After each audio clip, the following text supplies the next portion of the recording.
مجھے آپ نے جواب دینا ہے بالکل سیدھا سیدھا. آپ مجھے بتائیے کہ آج کے زمانے میں ایک خاتون کا شادی میں کام ہے کیا؟ میں گفتگو سن رہی تھی اور میں سمجھتی ہوں کہ اسلام دین اعتدال ہے. اس نے کچھ احکامات فرائض رکھے ہیں, اچھا, کچھ واجب ہیں, کچھ سنت ہیں, کچھ جو ہے وہ احسن کے درجے میں آتے ہیں, مستحبات ہیں. ٹھیک. اب مجھے اگر رہنمائی چاہیے تو مجھے علامہ اقبال کہتے ہیں بطول باش پنہا شو ازی اثر کہ در آغوش شبیر بگیری, کہ اے آج کی مسلمان بیٹی اگر تجھے چاہیے کہ تو زمانے کی بیسٹ ویمن بنے, ویمن آف دا ایئر بنے, اور تو جنت میں بھی جائے, تو تجھے کیا کرنا ہے؟ تجھے بطولی کردار اپنانا ہے. اب آپ نے کہا تھا سیدھا جواب میرے پاس کیا ہے؟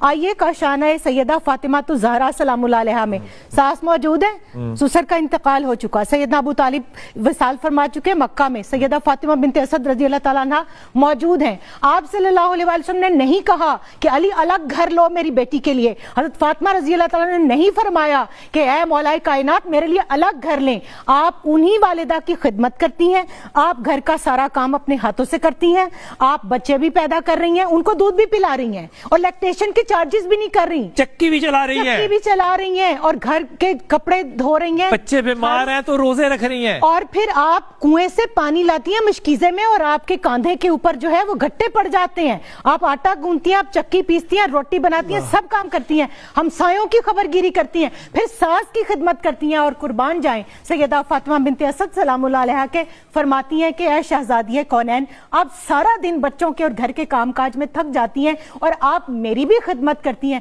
تو کتنے پیار سے آگے سے فرماتی ہیں کہ آپ میرے والد کی اور علی کی ماں نہیں, میری بھی ماں ہے. یہ معیار ہے, یہ پیمانہ ہے, یہ پیرامیٹر ہے. آپ نے سسر کی خدمت کی بات کی نا, میں بہت دکھ کے ساتھ کہتی ہوں, میں وہ عورت ہوں جس کو معاشرے میں سب سے زیادہ یہ سوال فیس کرنا پڑتا ہے, جی ہمارے اوپر ساس سسر کی خدمت کرنا تو فرض نہیں, تو آپ میں بتائیں آپ اپنے ماں باپ کو اپنی بھابھی کے پاس کیوں چھوڑ کے آئی ہیں؟ آپ کیوں کہہ کے آئی ہیں کہ میرے ماں باپ کا خیال رکھنا؟ آپ تو چاہیں کہ آپ کی بھابیاں رات کو آپ کے ماں باپ کے پاؤں دبا کے بھی سوئیں, اور جب آپ آئیں یہاں پر بہو بن کے تو آپ کہیں کہ میں نے دورہ قرآن کیا ہے اور مجھے وہ فلاں باجی نے اور فلاں آنٹی نے اور فلاں جو ہے استاذہ نے بتایا کہ ساس کی سسر کی خدمت کرنا فرض نہیں. قرآن نے سسر کو محرم درج رشتوں کے اندر گنا یا نہیں گنا؟ میرے آقا علیہ الصلوۃ والسلام نے فرمایا یا نہیں فرمایا کہ تمہارے 3 باپ ہیں, ایک وہ جو تمہیں دنیا میں لایا, ایک وہ جس نے تمہیں بیٹی دی, ایک وہ جو تمہارا استاد ہے. اسی حدیث کو محدثین نے فیمیل سیکٹر کے اوپر جب اپلائی کیا تو ساس جو ہے وہ ماں کے درجے میں آتی ہے. اب آپ کے ماں باپ تو آپ کی جنت ہیں, تو کیا شوہر کے ماں باپ آپ کے شوہر کی جنت نہیں ہے؟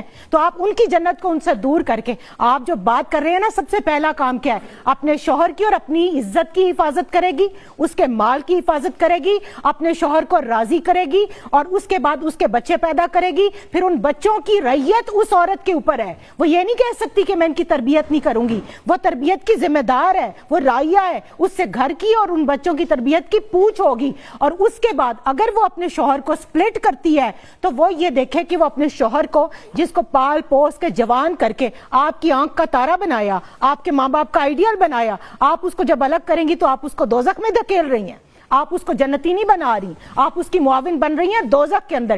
کیونکہ جو بات علامہ صاحب کر رہے تھے, لڑکے کے اوپر کسی طرح یہ جو ذمہ داری ہے یہ ساقط نہیں ہوتی کہ رات کو اگر ماں باپ بیمار ہیں تو وہ جو ہے ان کو پوچھے بھی نہ, ان کے پاس اویلیبل بھی نہ ہو, ان کو ایمرجنسی میں لے کے جانے کی ضرورت پڑے تو وہ وہاں بھی نہ ان کو لے جا سکے. یہ ہیں جی پروفیسر نوید فاطمہ, یہ نورید